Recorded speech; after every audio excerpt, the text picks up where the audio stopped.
Tonight's gathering is by the campfire, and that hat. Just a delightful surprise I found on the road. This apple looks absolutely irresistibly appealing. Its taste is just as amazing as its appearance.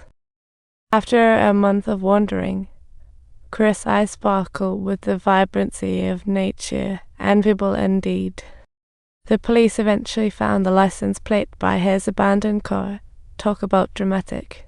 His parents finally realized that Chris really wanted to vanish without a trace.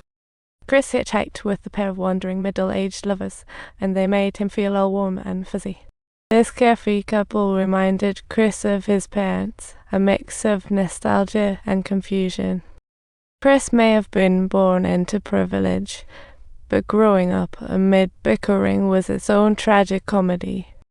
The moment he got a car, Chris kicked off his own high-speed escape. Learning family secrets from relatives felt like someone flipped the chessboard on his life. Becoming a love child, that identity twist made Chris feel like his world just crashed. Suddenly, his real life felt like it was flowing upstream, leaving him confused and embarrassed. All these experiences also served as Chris' driving force to escape. Truly a dramatic play. Jane promised to knit Chris a new hat. Such a warm-hearted pledge. Chris' departure left Jane feeling blue. He really was something special. Chris decided to cuddle with nature and keep everyone at arm's length. But hey, it's his freedom.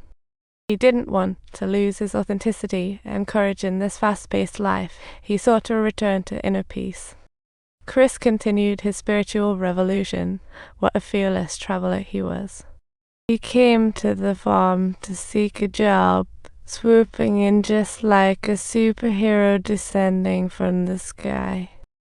Chris' scholarly demeanor greatly appealed to the boss. Truly an irresistible charm. Chris was arrested for installing equipment on his own without authorization.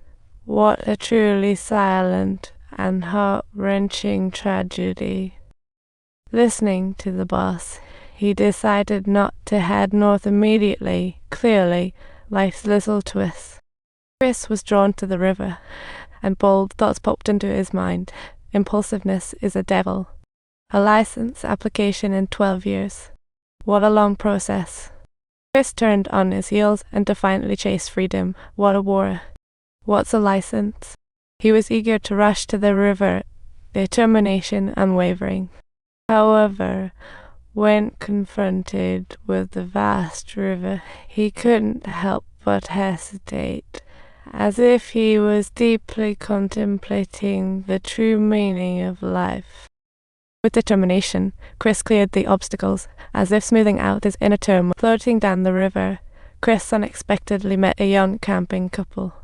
They couldn't stop praising Chris' feat, truly a hero's gathering.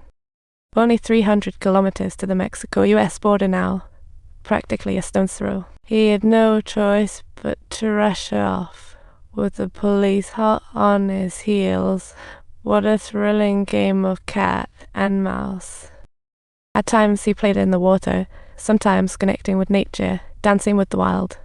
He wrote, "I decided to live like this until one day," creating quite the mystery.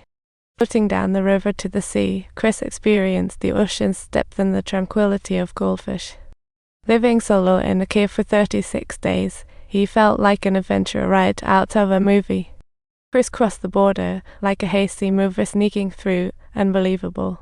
Sandstorm hit, whisking away his banjo, the poor little thing. With no other way out, he was compelled to seek advice from the Border Patrol. Truly, these are the unfortunate moments of life. Spotting a new direction in life, he chose to bowl once again. Life's journey couldn't wait. Chris hopped on a train with determination. The train whisked him back to California, sneaking out like a runaway soldier. Bewitched by the city's lights, Chris stood dazed, straddling the line between reality and dreams. Feeling lost, he saw a suited man in a bar, catching a glimpse of his own future. This was the life Chris was escaping, like an endless night. Redemption felt ever elusive. Time passed, and the world was quietly shifting. Sudden fright made him dash away, like escaping a brewing storm. But this time, luck wasn't on his side. The train inspector caught up with him. After a good thrashing, he was forced off the tracks and continued heading north. Alaska was calling out to him from afar, filling Chris' heart with excitement and yearning.